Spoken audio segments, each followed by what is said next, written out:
Okay, so I'm putting this out here.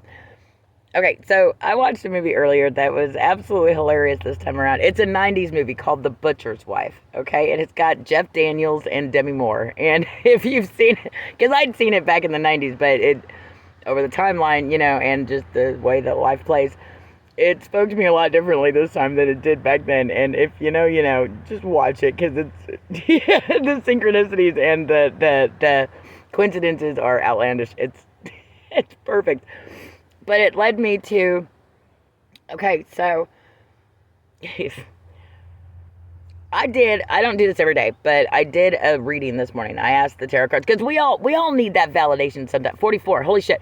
We all need that external validation sometimes, that we're on the right track, or that we're doing the right thing, and if you don't got really somebody in your, in your corner, hey, your little cheerleader, well, you got to rely on God, and you can't always hear God. At least I can't always hear God. I don't know if those of you out there can always hear God. Well, good for you, but it's not me. I can't always hear him because my human fucking brain gets in the way.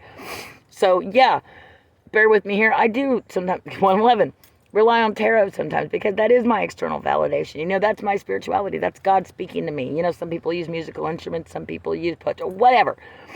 Anyway, those of you that know tarot, there's 78 cards in a tarot deck, okay? 21 or 23 of which, I can't remember which, are the major arcana, the major life events, if you will.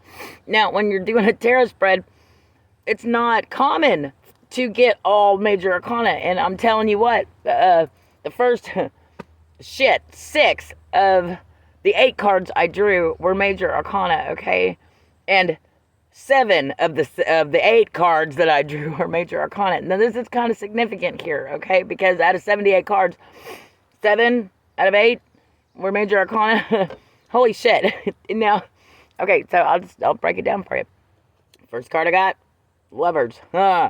Imagine that. then I got, oh shit, whatever. Then I got the Fool. Like almost right away, I got the Fool. So taking that leap of faith, you have to take.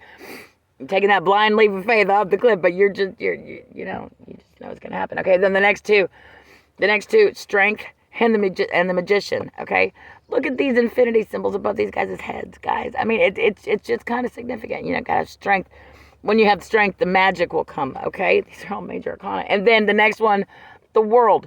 Holy shit, So if you get that faith, if you have that faith in the divine, you have that faith in what you know. The world is at your hands. Then I got the Ace of Cups. That's the only fucking non-major arcana, okay? And so later on when I went back to it, because I'm like, okay, my human brain goes, what the fuck? Maybe I was wrong. No, I got the Emperor and the Chariot. And if you look at that, the Chariot's representative of Cancer. It's representative of Cancer energy. But if you look at it, it's the number 7 of the major arcana. I mean, holy shit. I love you. You guys have a wonderful rest of your day.